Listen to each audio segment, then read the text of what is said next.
शाहरुख खान के बेटे आर्यन को जमानत मिलेगी या एनसीबी को और 9 दिन की कस्टडी यानी कि 11 अक्टूबर तक कस्टडी मिल जाएगी। इसी को लेकर बहस मुंबई के इख्तिलाफ कोर्ट में लगातार चल रही है।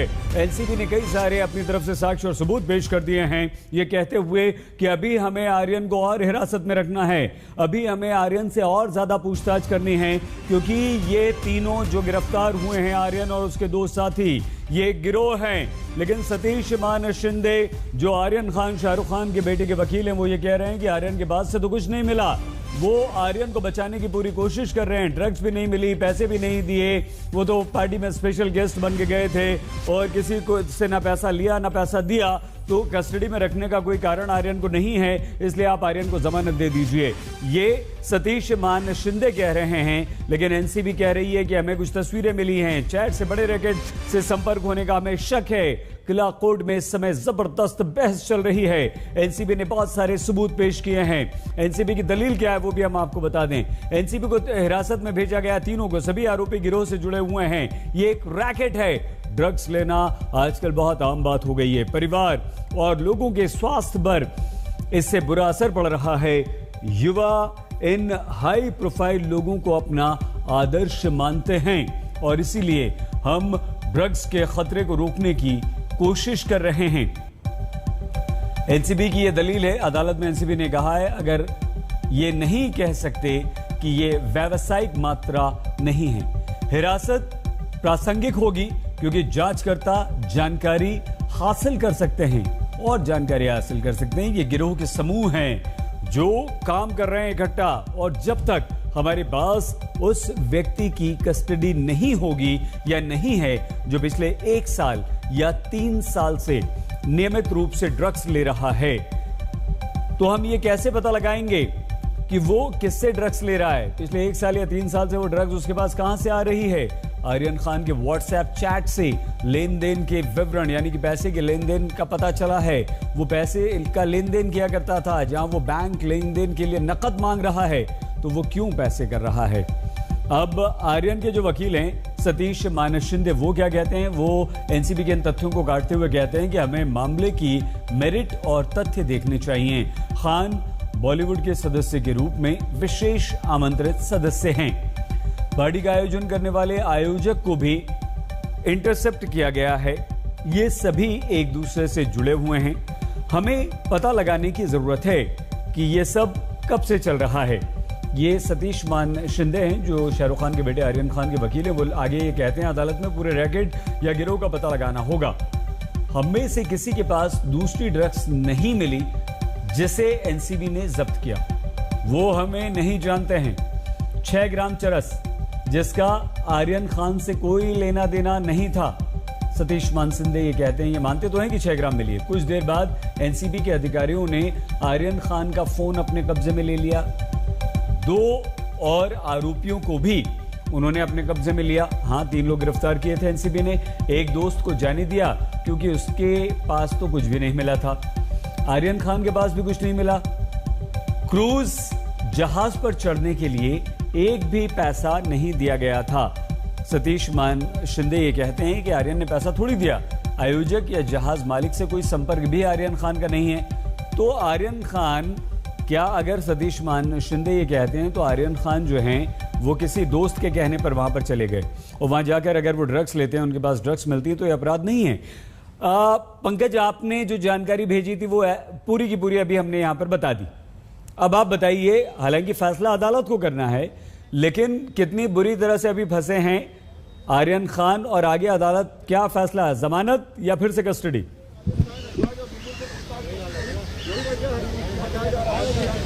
देखिए, दलीलों का सिलसिला अभी भी चल रहा है और इसलिए सस्पेंस भी बना हुआ है कि आखिर अदालत क्या फैसला लेगी।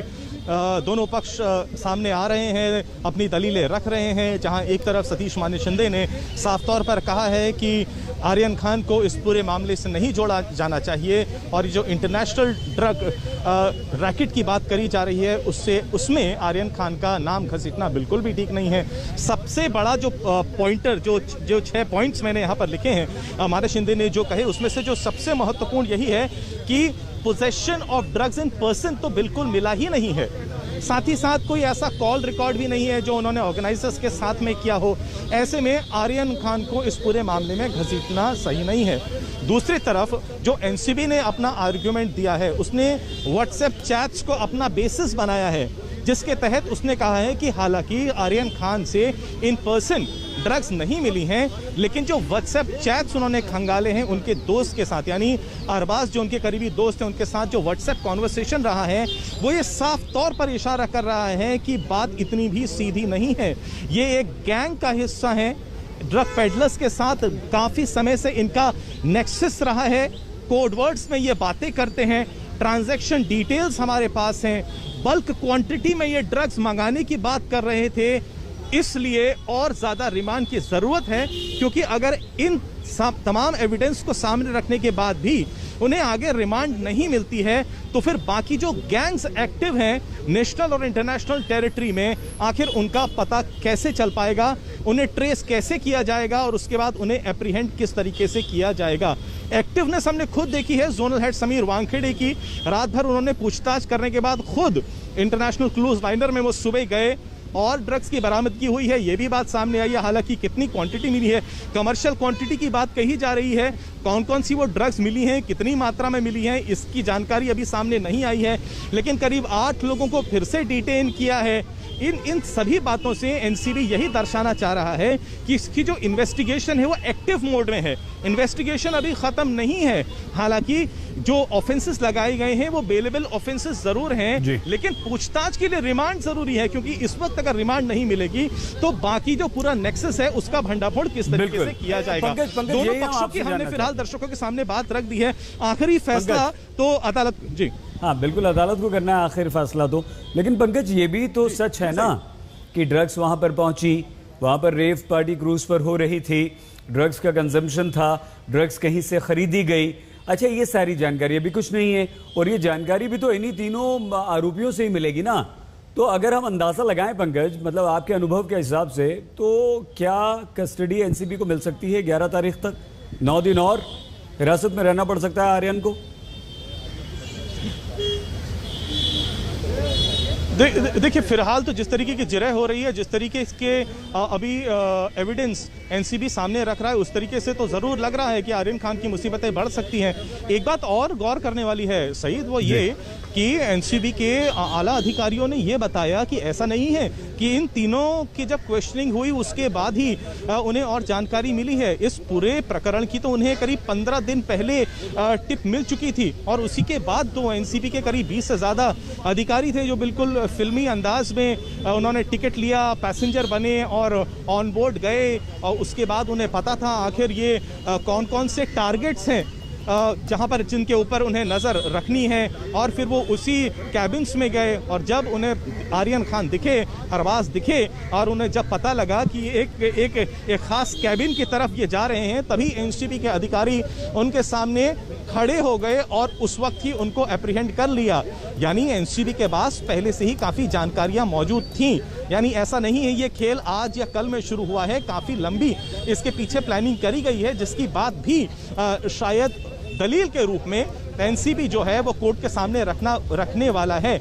इन सभी चीज़ों को देखते हुए फिलहाल तो ये लगता है कि आर्यन खान की मुसीबत ज़रूर बढ़ने वाली है, क्योंकि कहानी ही ख़त्म नहीं हुई है। सबसे बड़ा आर्ग्यूमेंट ही, जैसा मैं कह रहा हूँ, फिलहाल जो लगता है वो ये है कि सोसाइटी के वेलफेयर की बात कर रहा है एनसीबी, यूथ के वेलफेयर की बात कर रहा है एनसीबी, और कह रहा है अगर उसको रिमांड नहीं मिलती तो उसकी इन्वेस्टिगेशन कैसे पूरी होगी। तो इन सब बातों को देखते हुए लगता है कि आर्यन की मुसीबतें, साथ ही साथ अरबाज की मुसीबतें, मुनमुन की मुसीबतें तो ज़रूर बढ़ सकती है। एक खास बात मैं और बताऊँ, कल जो रिमांड कॉपी थी इन तीनों की, पहले 3 जो रेस्पोंडेंट्स हैं, यानी मुनमुन है, अरबाज है और आर्यन खान है, उसमें पहले ही पैराग्राफ में ये लिखा गया था कि ये जो 3 रेस्पोंडेंट्स हैं, इनका ड्रग पेडलर्स के साथ एक नेक्सस है, और आज या कल की बात नहीं, काफ़ी लंबे समय से ये तीनों लोग संपर्क में रहे हैं अलग अलग ड्रग पेडलर्स के। तो ये पूरा मामला बहुत ज़्यादा गंभीर है, एविडेंस रख रही है। अब देखना पड़ेगा कि आखिर अदालत क्या फैसला लेती है। फिलहाल तो लग रहा है कि आर्यन की मुसीबत बढ़ सकती है। जी, सतीश मान शिंदे जो हैं वो बड़े बड़े बॉलीवुड सेलिब्रिटी के वकील हैं पंकज, और उन्हें एक्सपर्ट भी माना जाता है। तो जो दलीलें सतीश मान शिंदे की तरफ से दी जा रही हैं, उस पर क्या कहेंगे आप?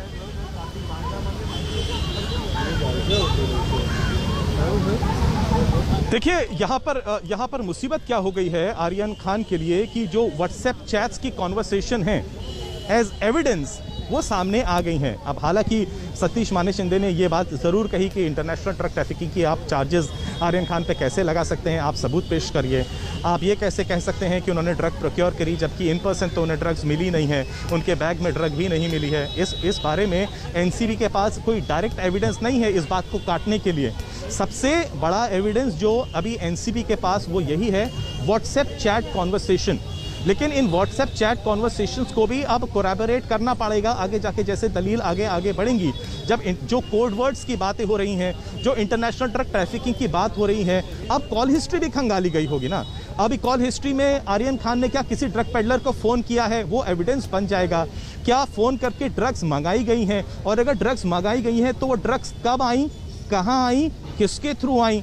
अगर फाइनेंस किया गया था तो फाइनेंस का मोड क्या था, क्या कैश दिया गया था, किसके थ्रू दिया गया, क्या कार्ड पेमेंट करी गई थी, तो उसकी डिटेल्स भी आएंगी। यानी इन्वेस्टिगेशन एनसीबी जरूर कहेगा कि आगे अभी और होनी है, और वो और अपना ज़्यादा एविडेंस जो है वो इकट्ठा कर रहा है, यानी जिससे और कोरैबोरेटिव एविडेंस आ सके अपनी व्हाट्सएप की जो एविडेंस है उसको मजबूत करने के लिए।